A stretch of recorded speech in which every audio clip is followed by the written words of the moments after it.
Welcome to the deep dive. You've sent over some really interesting materials bits from a PDF, a Wikipedia page, focusing on Croatia's Security and Intelligence Agency, the SOA. That's right. So our mission today really is to unpack this. How did it start? What does it do now? Get you fully up to speed on it. Exactly. We want to go a bit deeper than just listing facts. See how the past connects to the present structure based on what you sent. Okay, let's start maybe with where it is now and then look back. The sources say SOA officially kicked off August 17th, 2006. Yep, 2006. But it wasn't like created out of thin air, right? It came from merging things. That's right. It was a big consolidation, actually. In 2006, they took two existing agencies, the Counterintelligence Agency, POA, and the Intelligence Agency, OA, and basically combined them. Ah, okay. This happened because of a new law, the Security Intelligence System Act.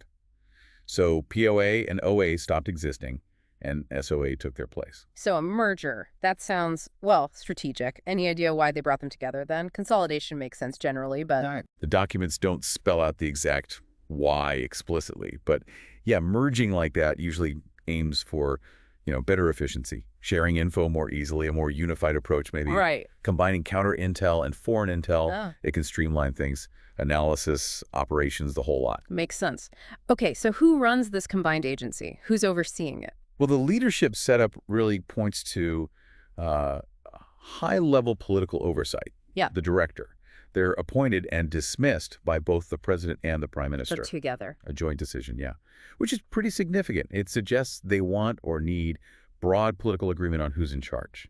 Interesting. That joint decision really highlights how sensitive that role is. Okay, let's rewind. The sources also mentioned the 90s. Big decade for Croatia. What did security look like back then? Yeah, the 90s. The main national security body then was the Office for the Protection of Constitutional Order, UZPU. UZPU, got it. President Truman set it up in May 91, right when Croatia was really finding its feet. Lots of security challenges. But UZPU didn't last that long, according to the... No, it was decommissioned in March 93. Its successor was the National Security Office, the UNS, also set up by the president. Okay.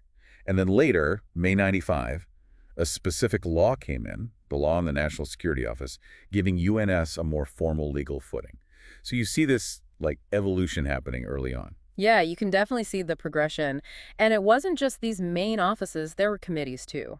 For coordinating, we saw SONS and COOZ mentioned. Yes. Those were key for coordination. SONS, the Joint National Security Committee that was more high level, directing and coordinating how different government ministries handle national security stuff, sort of the big picture strategy. Okay, SONS for strategy. What about COOZ? COZ was the Intelligence Community Coordination Committee. It took the direction from SONS and was responsible for, making sure the intelligence community actually did it, implemented the tasks. Gotcha. Strategy from SONS, implementation via KOZ. So back then in the 90s, who were the actual boots-on-the-ground intelligence departments? During that time, there were four main ones doing the work. You had the Croatian Intelligence Service, HIS probably focused outwards, foreign intel. Okay. Then the Service for the Protection of the Constitutional Order, SZUP, but under the Ministry of Interior. Sounds more domestic security, right? Makes sense. And the Security Intelligence Service of the Ministry of Defense, OBUGSOSRH, that would be military intelligence. Right. So several different players. How did they all connect? Who was driving? The materials suggest the president gave the overall guidelines for UNS and the whole intelligence community. Okay, top-down guidance. Then the UNS director and the relevant ministers would define specific tasks for their services. KOZ was important too. It drafted the annual intelligence plan, mapping out joint projects. And who signed off on that plan? SONS approved it and supervised it being carried out. So it looks like a system with clear chains of command, but also these coordinating bodies. It does seem structured, and it wasn't just the intel services involved, right? The wider security system played a part. Absolutely. It was broader than just UNS and those core departments. Yeah. You had criminal police, military police, customs, financial police. All right. And interestingly, reps from those other groups could actually sit in on KOZ meetings if the topic was relevant to them. So that covers the 90s setup.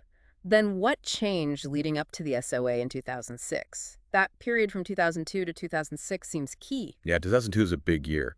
Parliament passed two major laws, the Law on Security Services and the National Security Strategy. Right. And this new legal framework should set up three services, Yeah.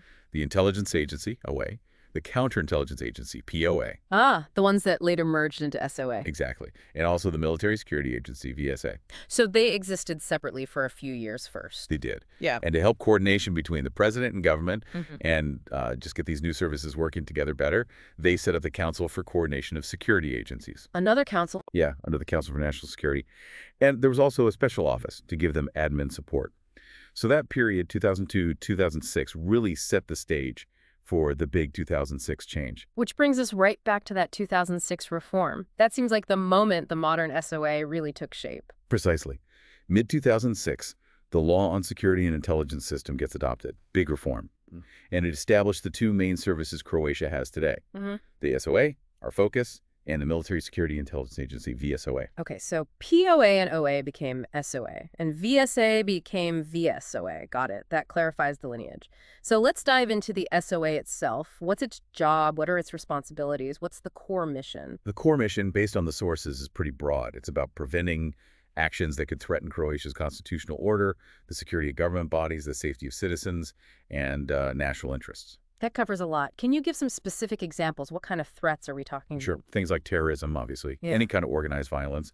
Also, intelligence activities by foreign powers or groups, espionage, basically, and countering extremist groups and their activities, protecting top government officials and important facilities. Okay, that's quite a list already. Anything else, Major? Yeah, tackling organized crime and financial crime, especially where it impacts national security. Yeah. And preventing leaks of classified information by government employees or similar people. Leaks. Okay. And then there's a sort of catch-all, any other activities that could threaten national security. So it's prevention, protection, counterintelligence.